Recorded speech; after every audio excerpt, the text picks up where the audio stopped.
Alright YouTube, been a little while, but I'm back with a new Audi video. So as usual, this is not so Slim Jim. As you can tell, I have turbos in front of me. I am going to be starting a series on what I like to call a budget k04 build. This isn't going to be a full-out build with a motor build of rods and all that. That's going to be coming a little bit later down the line with my single turbo build. So I decided to go k04 for now.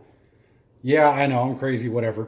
So I'm going with a budget build though, because anyone who looked up k04s know that a single k04 or k04-025, 026 are pretty expensive. You're going to spend right around $300 to $3,500 for new ones.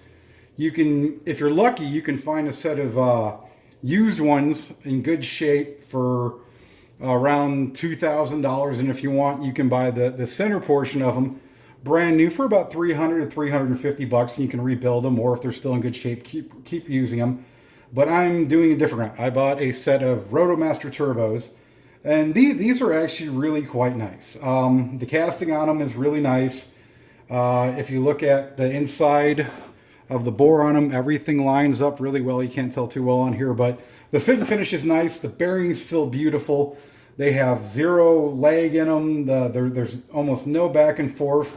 The cast exhaust side has the nickel additive to it, which the factory turbos have, so they can be milled, they can be rebuilt. And the greatest part, don't buy them from Roto. If you buy them from A1 Karting, which I actually bought Roto. If you bought them through A1 Karting, you can buy them for less expensive than if you buy them directly from Roto. I picked up both of these on a Black Friday deal for about $1,000 from Rock Auto. Yeah, I said Rock Auto. Some people are probably cringing or making a funny face or cussing at the screen right now, but they are actually a really decent turbo for the price. In fact, they're a very great turbo for the price.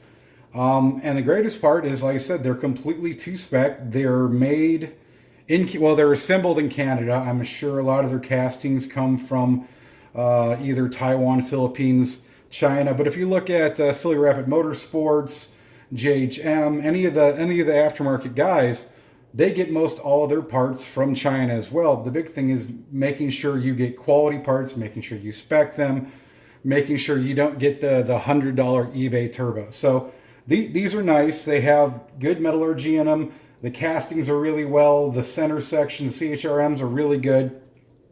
Overall, they're really great turbos. I mean, I'll actually go over. I got my hands on a set of cheap Chinese, well, not cheap Chinese turbos, a set of excess power turbos, which I'll show the difference between these and those in another video, which they're not bad, but they're not as high a quality. I mean, these are obviously not as good as factory, but they are really close for the money. $1,000 for two is pretty decent. One of the things I did find out about them that they have a little bit of an issue with is the Wastegate Actuator. I guess some people have had problems with about 5,000 or 6,000 miles. They had to go and readjust the Wastegate actuators. I am solving this. I bought a set of Turbo Smart Wastegate actuators, which I will be putting on these. I got to fab up some brackets, which that will be another video as well. But it's going to be pretty simple with these. I'm not going to be doing a whole lot to them other than upgrading the Wastegate actuators to make sure I got proper ones for them. Building the brackets for it, obviously. Excuse me. I am going to be ceramic coating them. I'm not going to ceramic coat the center section because that actually needs to dissipate heat. Now, Sierra Coat does make a special coating that allows you to dissipate heat out quicker, but for these, how small they are, there's just not enough surface area to really justify going through the process. So what I'm going to be doing is disassembling these, just the compressor, the exhaust, and the center section, that's it. Obviously, I'm going to mark the clocking on them so they go back how they're supposed to go back. But the compressor, all I'm going to do is tape it off, sandblast it, ceramic coat it to keep, so when it comes in, it can keep a radiant barrier to keep some of the heat from around it, because obviously you're going to have the exhaust right next to it from getting heat soak into it. It'll get some heat soak, obviously, but trying to do as much as I can. And then ceramic coating the exhaust housing, so that way some of the heat stays inside. Will it make a huge difference? I don't know, but I'm going to do it anyways, because that's what I do. I like doing little stuff. For the exhaust side, I am going to do one more thing. I was inspecting these, and they are to factory spec. When you go to the wastegate housing, it's not a real smooth transition that goes in there. It's kind of a hump that goes down.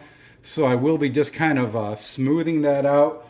And it's right here. It's only about an inch in. So I'm going to be using some standard taper bits. I'm going to go in there and I'm just going to smooth that little hump out. So that way when the wastegate opens, it works a little bit smoother. And another issue with turbos, especially even stock K03s, a big problem with them is the flapper on the inside.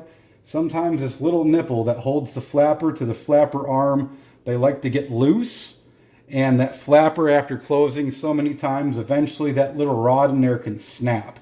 So what I'm going to do is I'm going to go in here and I'm going to basically tack weld on either side, holding that flapper in one position when I have constant pressure on here to make sure that flapper always stays nice and secure, and do a little weld down here on the side as well, just to reinforce it, to make sure that doesn't become an issue. And then open it up, and I'm going to check the port size.